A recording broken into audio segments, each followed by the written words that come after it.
ಅಲ್ಲಿ ಎರಡು ಪಕ್ಷದವರು ಸಭೆ ಸೇರಬೇಕು, ಹೊಡೆದಾಡಬೇಕು, ಯಾರಿಗಾರು ಒಬ್ರಿಗೆ ಹೆಚ್ಚು ಕಡಿಮೆ ಆಗಿ ಗೋಲಿಬಾರ್ ಆಗಬೇಕು. ಗೋಲಿಬಾರ್ ಆದಾಗ ಅದ್ರ ಮೇಲೆ ಅವ್ರ ರಾಜಕೀಯ ಬೆಳೆ ಬೇಯಿಸ್ಕೋಬೇಕು ಅಂತ. ಯಾಕಂದ್ರೆ ಇವ್ರಿಗೆಲ್ಲ ಸ್ವಲ್ಪ ಈ ವಿಠಲ್ನಲ್ಲಿ ಗೋಲಿಬಾರು, ಬೇರೆ ಬೇರೆ ಕಡೆ ಗೋಲಿಬಾರ್ ಆಗಿ ಕುಣಗಲ್ ಗೋಲಿಬಾರು ಇವೆಲ್ಲ ಆಗ ಅವ್ರಿಗೆ ಅನುಭವ ಐತೆ. ಪಾದಯಾತ್ರೆ ಮಾಡಬೇಕು, ಡಿ ಕೆ ಶಿವಕುಮಾರ್ ಅವ್ರ ಮುಖಕ್ಕೆ ಮುಸಿ ಬೆಳಿಬೇಕು ಅಂತಕ್ಕಂಥ ಹುನ್ನಾರ ಮಾಡ್ತಾವ್ರೆ. ನಾವು ಕರೆದಿರೋದು ಸಾರ್ವಜನಿಕರಿಗೆ ಗೊತ್ತಾಗ್ಲಿ ಅಂತೇಳಿ 4 ಗೋಡೆ ಮಧ್ಯೆ ಅವ್ರು ಎಲ್ಲಿ ಕರೀತಾರೋ, ಯಾವ ಮೀಡಿಯಾ ಮುಂದೆ ಕರೀತಾರೋ ಅಲ್ಲಿ ಬಂದು ನಾವು ಚರ್ಚೆ ಮಾಡ್ತೀವಿ.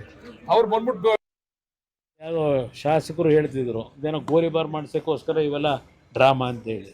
ಗೋಲಿಬಾರ್ ಮಾಡ್ಸಾರ ಅವರು, ನನ್ನ ಕೈಲಿ ಇದೆಯಾ ಗೋಲಿಬಾರ್ ಮಾಡಿಸೋದು?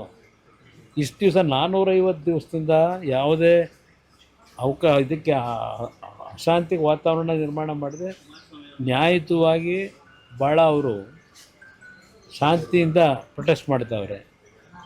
ಅವ್ರ ಮುಂದೆ ಕೂತ್ಕೊಂಡು ಚರ್ಚೆ ಮಾಡಲಿ, ನನ್ನ ಹತ್ರ ಚರ್ಚೆ ಮಾಡಿದ್ರೆ ಏನಾಗುತ್ತೆ? ಅದೇನೋ ರೆಡ್ ಝೋನ್ ಅಂತೇನು ಹೇಳಬೇಕಂತೆ.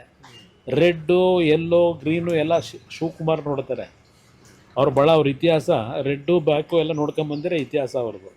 ಆ ಕಾಂಗ್ರೆಸ್ ನಾಯಕರಲ್ಲಿ ಯಾರು ನೆನ್ನೆ ಹೇಳಿಕೆ ಕೊಟ್ಟವ್ರೆ, ವಾಟ್ಸಪ್ ಮಾಡಿ ನಿಮ್ಮ ಅಕ್ಕಪಕ್ಕದ ಊರುಗಳಿಗೆ ಜನ ನೀವು ಇಲ್ಲಿ ಬಂದು ಇದಕ್ಕೆ ನೀವು ಸಪೋರ್ಟ್ ಕೊಟ್ಟರೆ ನಿಮ್ಮ ಜಮೀನುಗಳಿಗೆ ಅಲ್ಲಿ ಮುಂದಕ್ಕೆ ಒಳ್ಳೆ ರೇಟ್ ಬರ್ತದೆ. ಈ ಡ್ರಾಮಾ ಆಡ್ಕೊಂಡು ನನ್ನ ವಿರುದ್ಧ ಹೋರಾಟ ಮಾಡ್ತಾರ? ಅದ್ಯಾವುದೋ ಶಾಸಕರು ಹೇಳ್ತಿದ್ರು ಇದೇನೋ ಗೋಲಿಬಾರ್ ಮಾಡ್ಸೋಕ್ಕೋಸ್ಕರ ಇವೆಲ್ಲ ಡ್ರಾಮಾ ಅಂತೇಳಿ.